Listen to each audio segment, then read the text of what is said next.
नमस्कार प्यारे बच्चों, हिंदी की ऑनलाइन कक्षा में आपका हार्दिक स्वागत है। आज हम पढ़ने जा रहे हैं कक्षा 12 अनिवार्य हिंदी की पाठ्य पुस्तक सृजन का प्रथम पाठ है संतवाणी। तो पहले संतवाणी में हमारे पाठ्यक्रम में 3 कवि लगाए गए हैं, कबीरदास, तुलसीदास जी और कृपाराम जी खड़िया। ये 3 कवि हमारे पाठ्य पुस्तक में पहले पाठ में तीनों के नीति संबंधी दोहे लगाए गए हैं। तो आज हम अध्ययन करने जा रहे हैं वो है पहले कवि हमारे कबीरदास जी।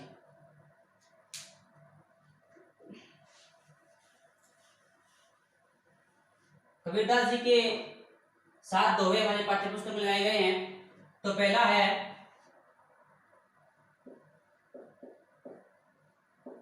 त्याग तो ऐसा कीजिए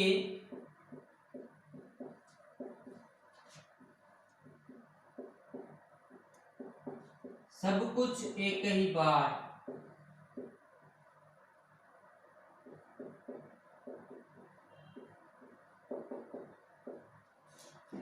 सब प्रभु का मेरा नहीं,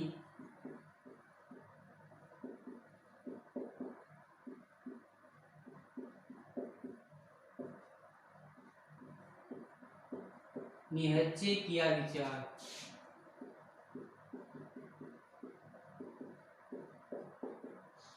ये अपना पहला दोहा है कबीर जी का, लिख दिया मैंने यहाँ पर ताकि आपको पढ़ने में आसानी हो।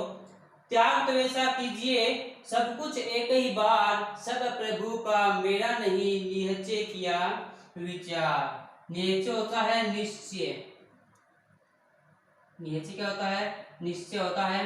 एक ही मतलब एक ही बार समय होता है। अब इसको देखिए क्या होता है, इसका अर्थ समझिए।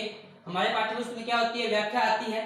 तो व्याख्या लिखने के तरीके हैं वो आपको बता देंगे, थोड़ा मैं बता दूं आपको। यहाँ पर व्याख्या में सबसे पहले लिखा जाता है संकेत, उसके बाद लिखा जाता है संदर्भ तथा प्रसंग, उसके बाद की जाती है व्याख्या, उसके बाद लिखा जाता है विशेष।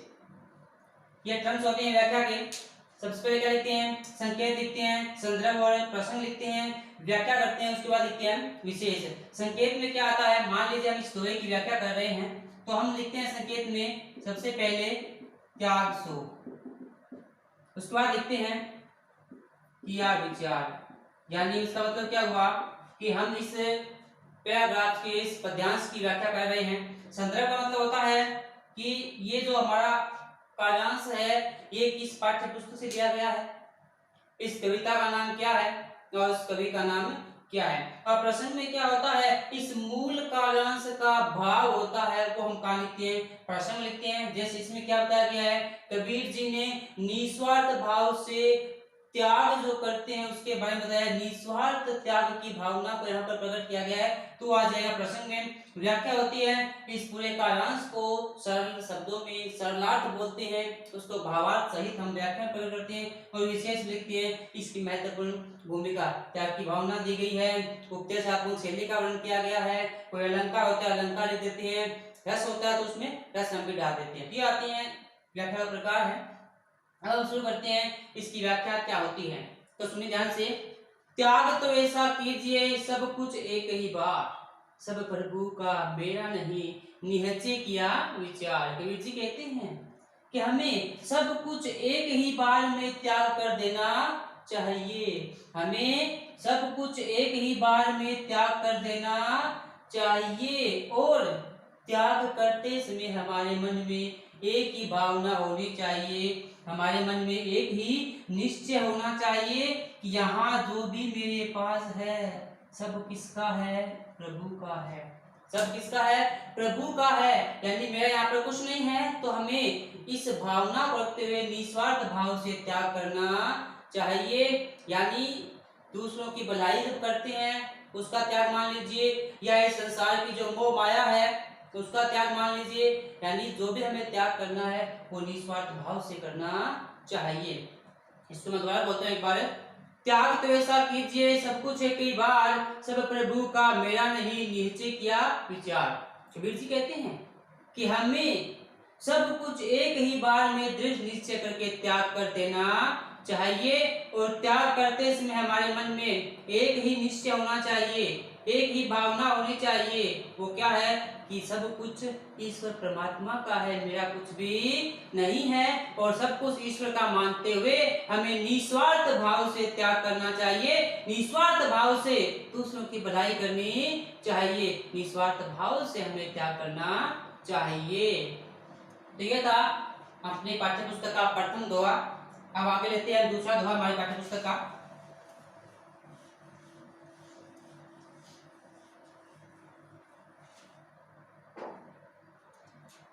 दूसरा दोहा है, सुनिए गुण की वार्ता,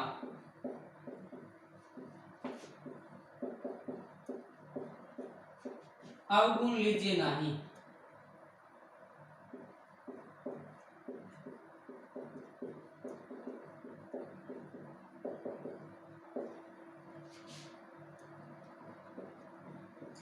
हंस चीर को कहत है, नीर सो त्याजे जाही। कबीर जी कहते हैं, देखिए, सुनिए गुण की वार्ता। वार्ता होते हैं बात या महत्व या श्रेष्ठता भी बोल सकते हैं। सुनिए गुण की वार्ता। अवगुण होता है बुरी बातें या बुराइयां बोल सकते हैं।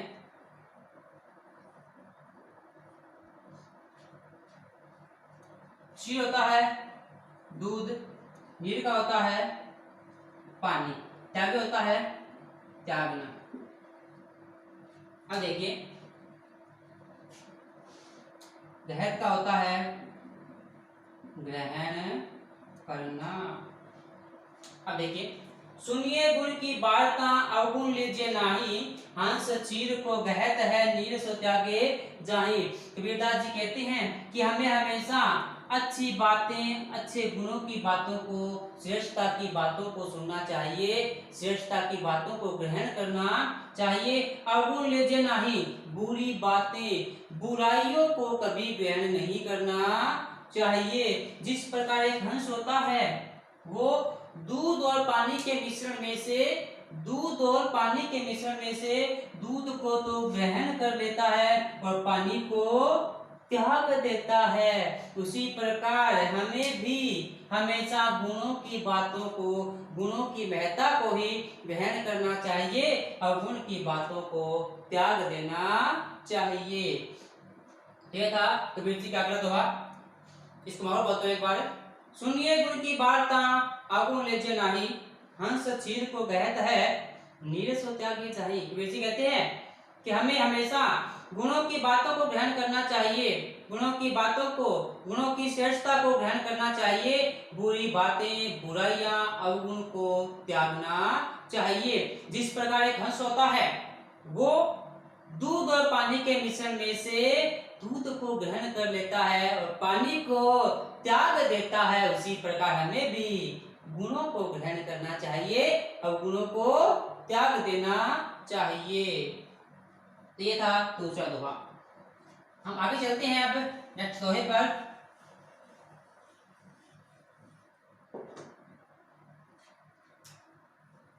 तीसरा दोहा है,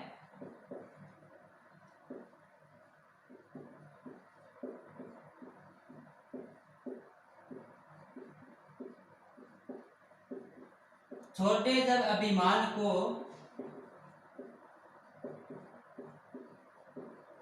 सुखी बया सब जीव।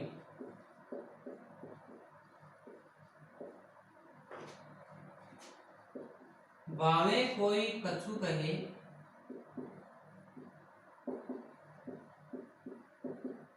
मेरे ही है निज पीर।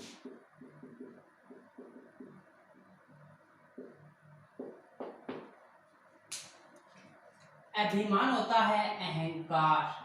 क्या होता है अभिमान का? अहंकार होता है,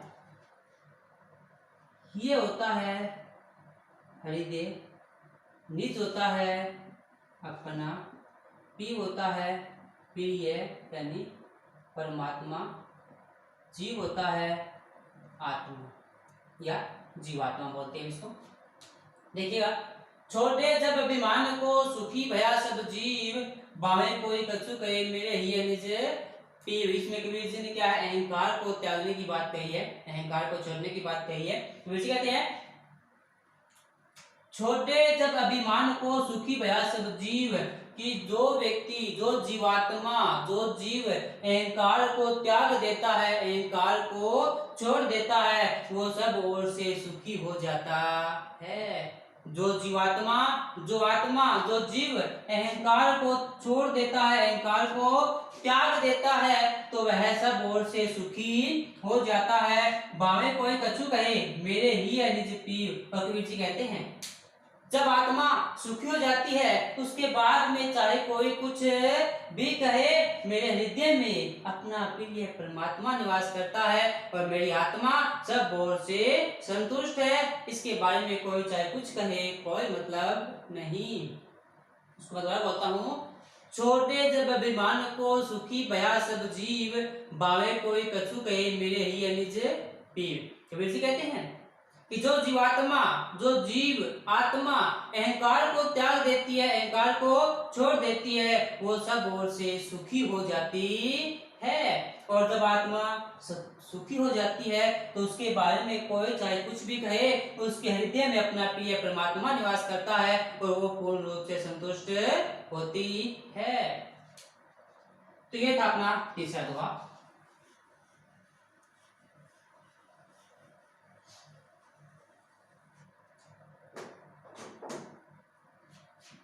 नेक्स्ट है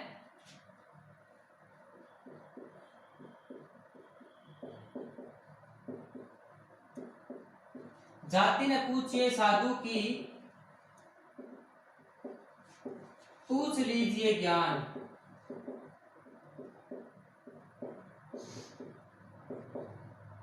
मोल करो तलवार का,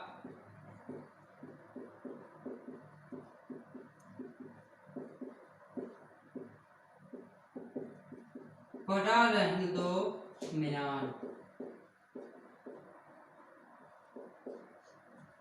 अब देखिए, साधु होता है संत, सज्जन पुरुष होते हैं। मोल होता है मूल्य, और म्यान होता है तलवार को रखने का खोल, तलवार को रखने का खोल। कबीर जी क्या कहते हैं, यहाँ कबीर जी ने संत महात्माओं के ज्ञान की महत्ता को स्पष्ट किया है, जाति पाति का खंडन किया है। जाति ने पूछिए साधु की, पूछ लीजिए ज्ञान। मोल करो तलवार का, पड़ा रहने दो म्यान। कबीर जी कहते हैं जब हमें किसी संत महात्मा की, किसी साधु संतों की संगति करनी है तो हमें उसकी जाति को नहीं पूछना चाहिए, हमें उसके ज्ञान की महत्ता को देखना चाहिए। अर्थात हमें संत महात्माओं का मूल्य जाति के आधार पर नहीं, ज्ञान के आधार पर आंकना चाहिए। जिस प्रकार हम कोई तलवार लेते हैं तो हम तलवार का मूल्य देखते हैं, म्यान की सुंदरता पर ध्यान नहीं देते, उसी प्रकार हमें साधु की जाति पर ध्यान न देकर ज्ञान पर ध्यान देना चाहिए। तो बात लीजिए, कबीर जी कहते हैं कि यदि हमें किसी संत महात्मा, साधु संतों की संगति करनी है तो उसकी जाति नहीं देखनी चाहिए, हमें उसके ज्ञान का अंकन करना चाहिए। अर्थात संत महात्माओं की श्रेष्ठता ज्ञान के आधार पर की जानी चाहिए, जाति के आधार पर नहीं। जब हम कोई तलवार खरीदते हैं तो तलवार का मूल्य देखते हैं, म्यान की सुंदरता पर ध्यान नहीं देते, उसी प्रकार हमें साधु के ज्ञान को देखना चाहिए, जाति पर ध्यान नहीं देना चाहिए। ये था चौथा दोहा। अब आगे है नेक्स्ट अपना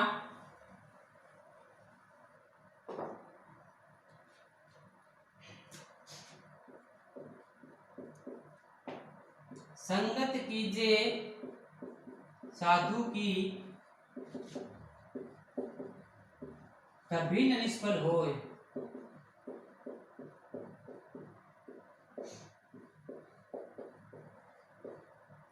लोहे पार्श परस ते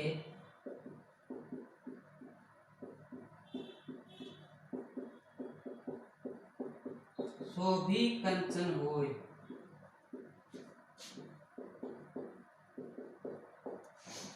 अब देखिए, संगत होता है संगति, साधु होता है संत सज्जन, निष्फल होता है बेकार,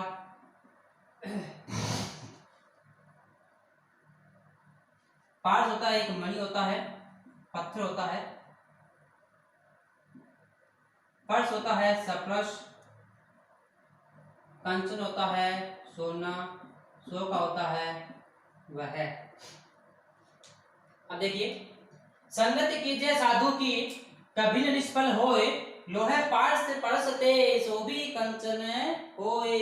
कबीरदास जी कहते हैं कि हमें संत महात्माओं की संगति करनी चाहिए, साधु संतों की संगति करनी चाहिए। साधु की संगति कभी बेकार नहीं जाती, अर्थात हम जब साधुओं की संगति करेंगे उसका फल हमें अवश्य मिलेगा। इस प्रकार एक लोहा होता है वो कुरूप होता है, बद्धा होता है, लेकिन पार्स मणि के सप्रश में आने से वह भी सोना बन जाता है। तो उसी प्रकार संतों की संगति करने से हमें उसका फल अवश्य प्राप्त होता है। इसको और देख लीजिए, संगति कीजिए साधु की कभी निष्फल होए, लोहे पार्स परसते सो भी कंचन होए। कबीर जी कहते हैं हमें संत महात्माओं की, सज्जन पुरुषों की संगति करनी चाहिए, उनकी की हुई संगति कभी बेकार नहीं जाती, अर्थात संतों की हुई संगति का हमें अवश्य फल प्राप्त होता है। जिस प्रकार एक लोहा होता है वो पार्स मणि के सप्रश में आने के बाद सोना बन जाता है, उसी प्रकार संतों की संगति का हमें फल अवश्य प्राप्त होता है। ये था अपना नेक्स्ट दोहा। आगे करते हैं अगला दोहा कबीर जी का। अभी तक कबीर जी चल रहे हैं, आज हम कबीर जी को पूरा करेंगे। पहले मारिए आशा सांपनी,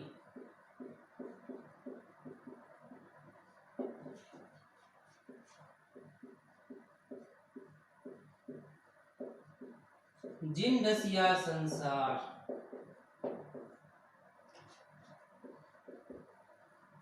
ताकि औषध तोष है,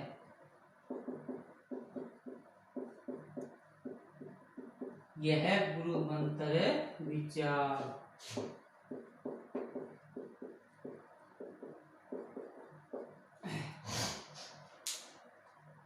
मारियो आशा सांप, आशा होती है आशा, यहाँ आशा का मतलब लेंगे हम दुराशा से लेंगे, और दुराशा बोलो तो मैं है दूसरों से अपेक्षा करना।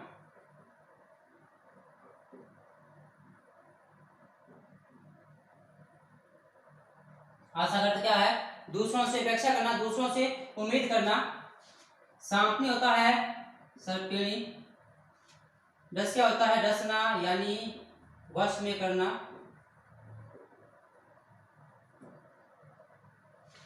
औषध का होता है औषधि, दवाई। तोष का होता है संतोष।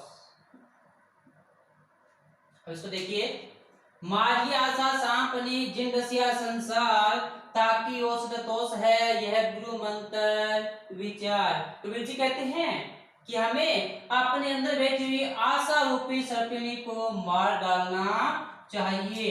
आशा रूपी सर्पिणी को क्या करना चाहिए? मार डालना चाहिए। इस आशा ने पूरे संसार को अपने वश में कर रखा है। आशा को मारने की एकमात्र औषधि क्या है? संतोष है। यह गुरु का दिया हुआ मंत्र है, गुरु का दिया हुआ विचार है। इसको एक बार देखिए, कबीर जी कहते हैं कि हमारे अंदर बैठी हुई आशा रूपी सर्पिणी को मार डालना चाहिए, आशा का त्याग कर देना चाहिए। इस आशा रूपी सर्पिणी ने पूरे संसार को अपने वश में कर रखा है। और आशा को मारने का, आशा का त्याग करने का एकमात्र औषधि है वो संतोष है। यह गुरु का दिया हुआ मंत्र है, गुरु का दिया हुआ विचार है। आशा सर्पिल में रूपक अलंकार है। कौन सा अलंकार है आशा सर्पिल में? रूपक अलंकार है। हालांकि ये होता है महत्वपूर्ण बात की जब हम काव्य शुरू करते हैं, कोई पद्यांश शुरू करते हैं, कविता शुरू करते हैं, तो कविता से पहले विशेष पर ध्यान देते हैं। उसके संबंध में जो अलंकार होते हैं और जो कुछ महत्वपूर्ण बातें होती है वो पहले करवा दी जाती है। और अलंकार भी मैंने सबसे पहले करवा दिए है। यदि आप नए हैं तो वीडियो के डिस्क्रिप्शन में लिंक दिया हुआ है, तो वहां से आप अलंकार का अध्ययन करें और विशेष में महत्वपूर्ण भूमिका निभाए अलंकारों की। तो यह था अपना नेक्स्ट छठा दोहा।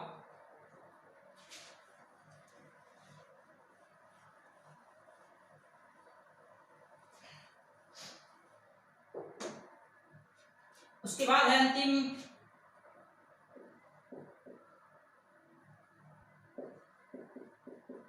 कागा काको धन हरे, कोयल काको देत।